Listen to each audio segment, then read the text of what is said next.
Good morning student. तो हमारा पूरा वैसे तो सिलेबस कंप्लीट हो गया है, लेकिन अभी तक आपने क्या देखा?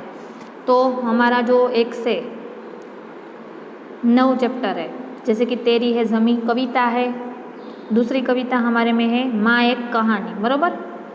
ये 2 काव्य है हमारे में, और एक है समूह गान उठो धरा के अमर सपूतो।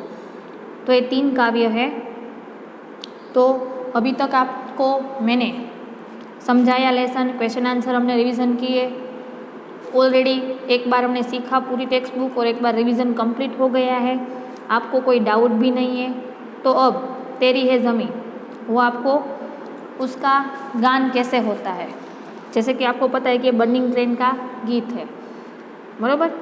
तेरी है ज़मीन प्रस्तुत कविता एक प्रार्थना गीत है। देखो ये लास्ट बार रिवीजन है, एग्ज़ाम के लिए इम्पोर्टेंट है। पूरे पाठ काव्य सब समझ लीजिएगा। कोई भी डाउट है तो पूछ लीजिएगा एग्ज़ाम से पहले।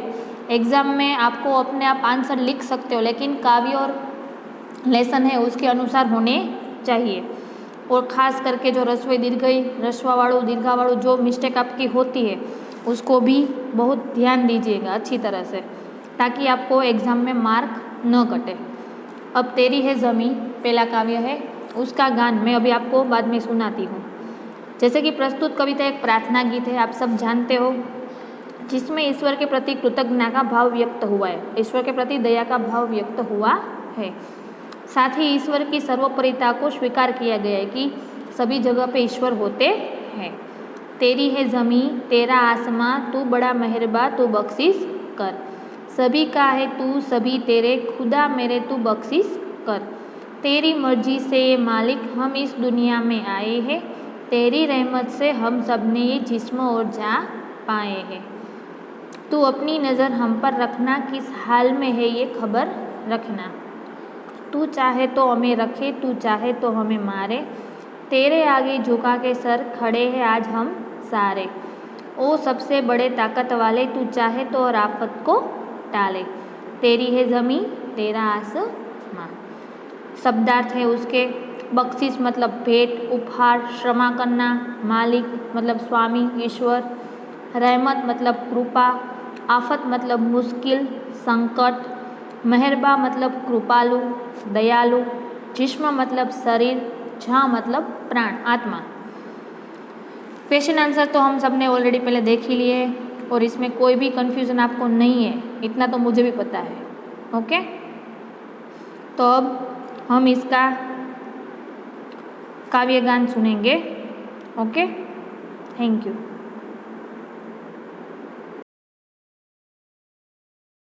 इकाई 1 तेरी है ज़मीं कविता। बाल दोस्तों, आज आप जो गीत सुनने वाले हो वह प्रार्थना गीत है। इसे द बर्निंग ट्रेन से लिया गया है। तो सुनिए, ध्यान से कविता सुनिए।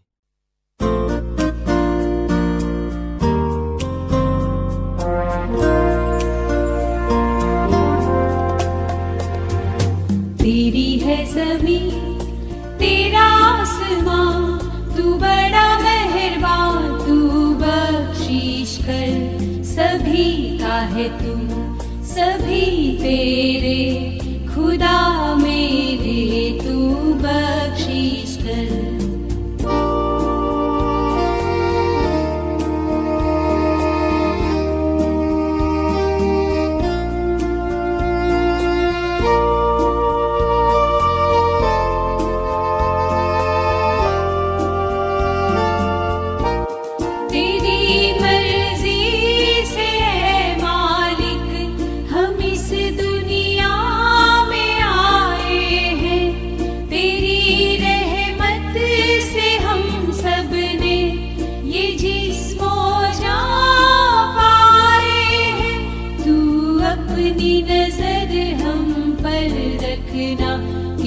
हाल में है ये खबर रखना, तेरी है ज़मीं तेरा आसमां तू बड़ा मेहरबान तू बख्शिश कर, सभी का है तू सभी तेरे खुदा मेरे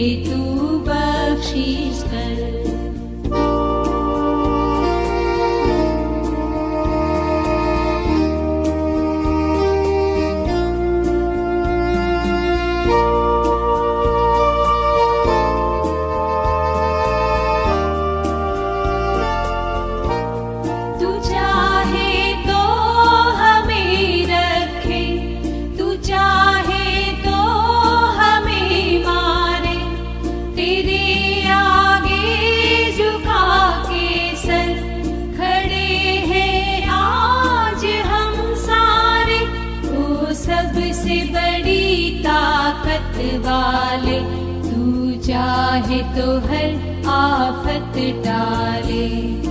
तेरी है जमीन तेरा आसमां, तू बड़ा मेहरबान, तू बख्शिश कर। सभी का है तू, सभी तेरे, खुदा मेरे तू बख्शिश कर। तेरी है जमीन।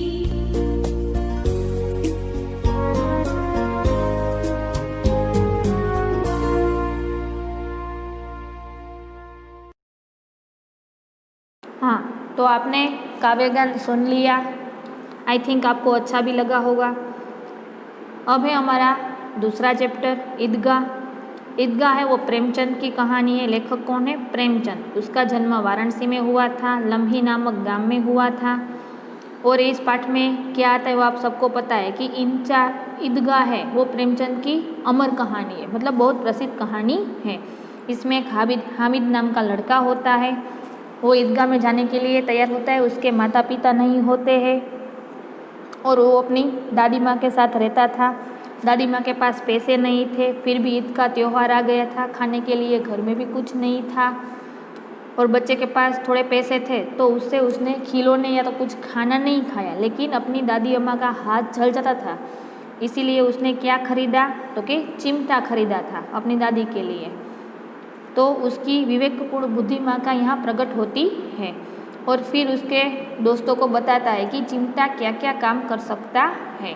चिमटा है वो खिलौना भी बन सकता है और ये टूट नहीं सकता, चाहे आंधी आए चाहे तूफान आए कुछ भी आ जाए, लेकिन ये टूट नहीं सकता। ओके, तो आपको इतना समझ में आ गया। अब इस पार्ट का भी हम एक वीडियो देखेंगे और बाद में आपको कोई डाउट है तो आप बाद में बता दीजिएगा। ओके,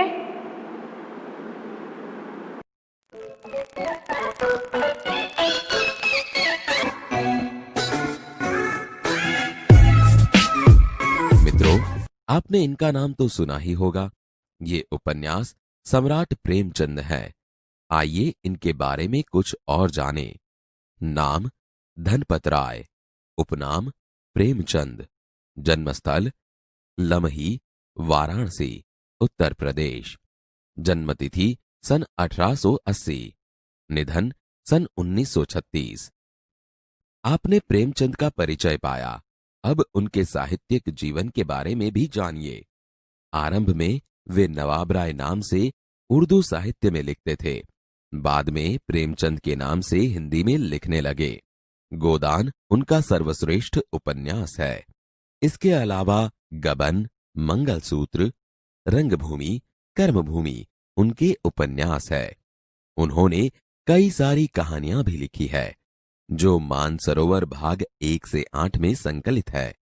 साहित्य में प्रगतिवाद को जागृत करने के लिए उन्होंने जागरण तथा हंस नामक पत्रिकाओं का संपादन भी किया था। ईदगाह उनकी ऐसी ही एक अमर कहानी है। रमजान के पूरे 30 रोजों के बाद आज ईद आई है। कितना मनोहर, कितना सुहावना प्रभात है। आज का सूर्य देखो, कितना प्यारा, कितना शीतल है, मानो संसार को ईद की बधाई दे रहा है। गांव में कितनी हलचल है। ईदगाह जाने की तैयारियां हो रही है। किसी के कुर्ते में बटन नहीं है, पड़ोस के घर में सुई धागा लेने दौड़ा जा रहा है। किसी के जूते कड़े हो गए हैं, उनमें तेल डालने के लिए तेली के पास भागा जाता है। जल्दी जल्दी बैलों को सानी पानी दे दें। ईदगाह से लौटते लौटते दोपहर हो जाएगी। 3 कोस का पैदल रास्ता, फिर सैकड़ों आदमियों से मिलना भेंटना। दोपहर के पहले लौटना असंभव है। लड़के सबसे ज्यादा प्रसन्न है। किसी ने 1 रोजा रखा है, वह भी दोपहर तक, किसी ने वह भी नहीं। लेकिन ईदगाह जाने की खुशी उनके हिस्से की चीज है। रोजे बड़े बूढ़ों के लिए होंगे, इनके लिए तो ईद है। रोज ईद का नाम रटते थे, आज वह आ गई। अब जल्दी पड़ी है कि लोग ईदगाह क्यों नहीं चलते। उनकी अपनी जेबों में तो कुबेर का धन भरा हुआ है। बार बार जेब में से अपना खजाना निकाल कर गिनते हैं और खुश होकर फिर रख देते हैं। महमूद गिनता है 1, 2, 10, 12। उसके पास 12 पैसे हैं। मोहसिन के पास 1, 2, 8, 9, 15 पैसे हैं। इन्हीं अनगिनत पैसों से अनगिनत चीजें लाएंगे, खिलौना, मिठाइयां, गेंद और जाने क्या क्या। और सबसे ज्यादा प्रसन्न है हामिद, गरीब सूरत दुबला पतला लड़का जिसका बाप गत वर्ष हैजे की भेंट हो गया। फिर एक दिन मां भी मर गई। अब हामिद अपनी बूढ़ी दादी अमीना की गोद में है और उतना ही प्रसन्न है। हामिद के पांव में जूते नहीं है, सिर पर एक पुरानी टोपी है जिसका गोटा काला पड़ गया है, फिर भी वह प्रसन्न है। अभागिन अमीना अपनी कोठरी में बैठी रो रही है। आज ईद का दिन और उसके घर में दाना नहीं। इस अंधकार और निराशा में वह डूबी जा रही है। किसने बुलाया था इस निगोड़ी ईद को? अमीना का दिल कचोट रहा है। गांव में बच्चे अपने अपने बाप के साथ जा रहे हैं। हामिद का बाप अमीना के सिवाय और कौन है? उसे कैसे अकेले जाने दे? उस भीड़ भाड़ में बच्चा कहीं खो गया तो क्या होगा?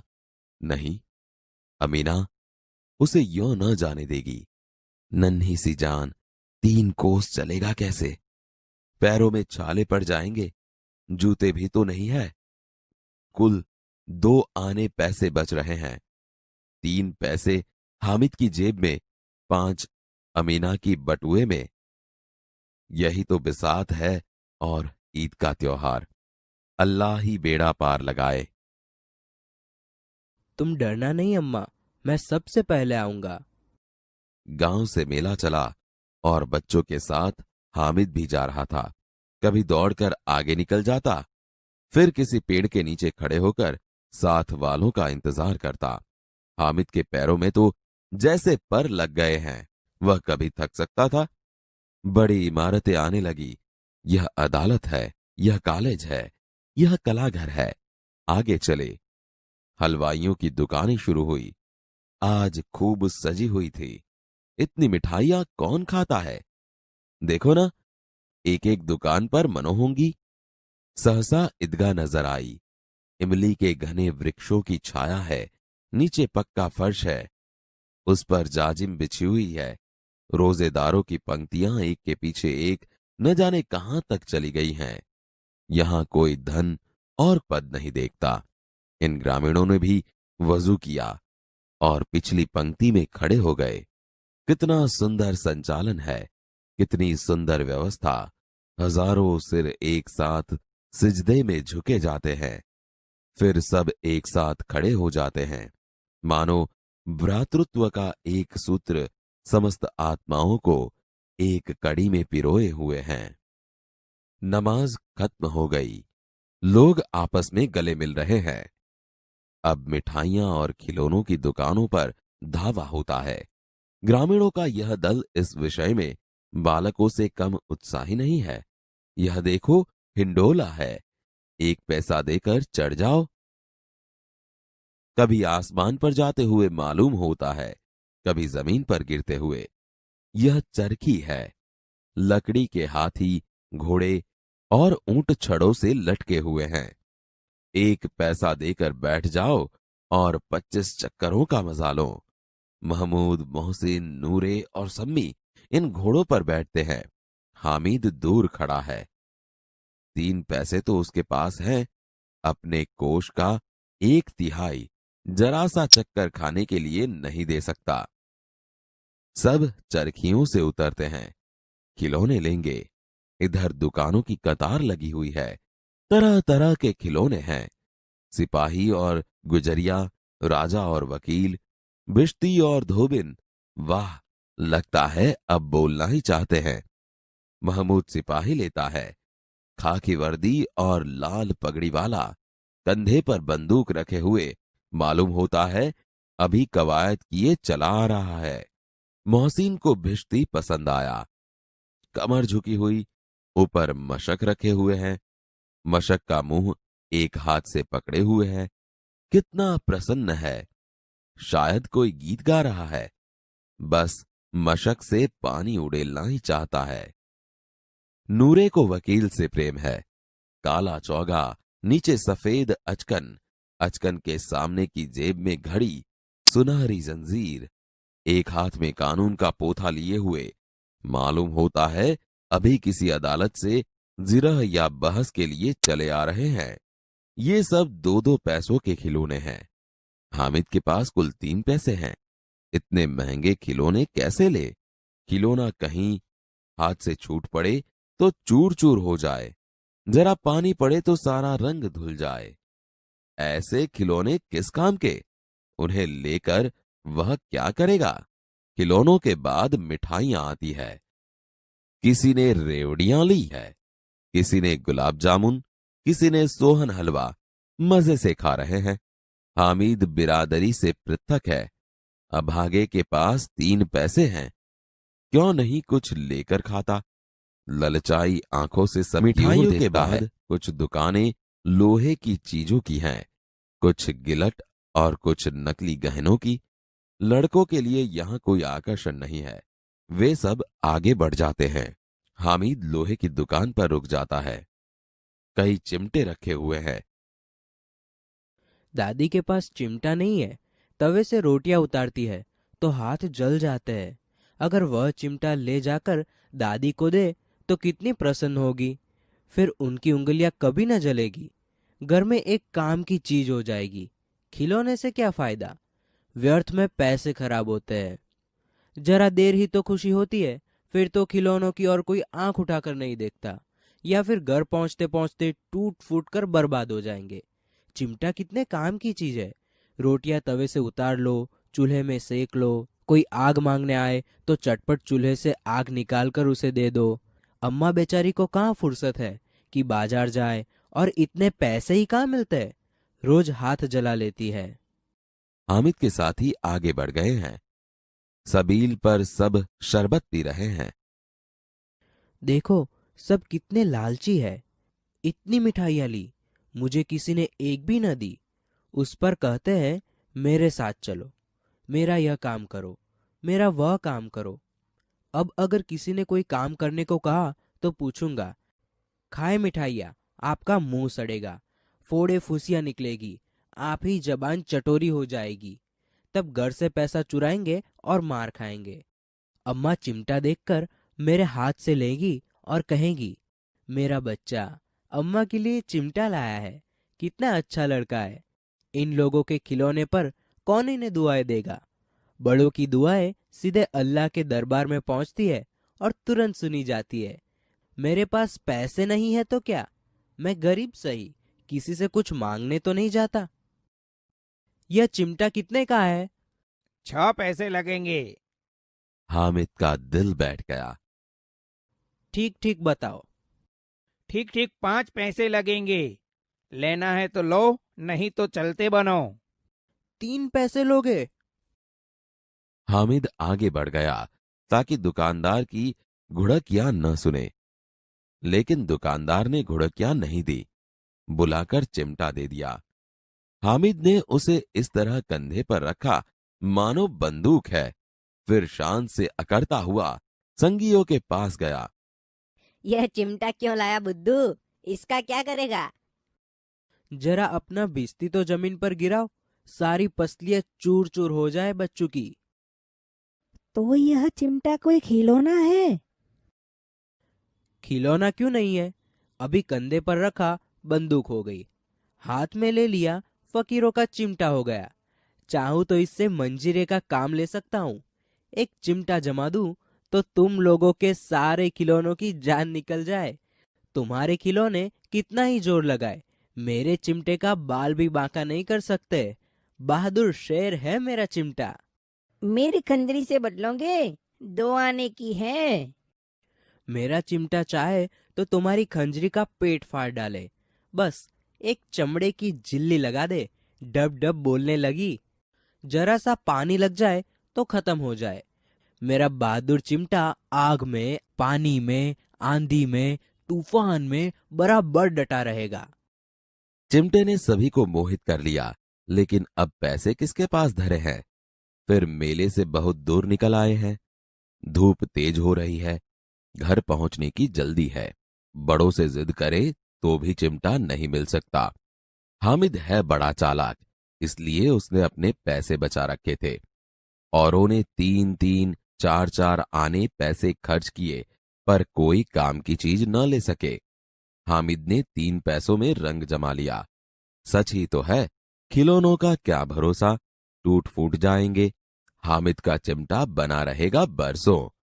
जरा अपना चिमटा दो, हम भी देखे। तुम हमारा बिस्ती लेकर देखो। महमूद और नूरे ने भी अपने अपने खिलौने पेश किए।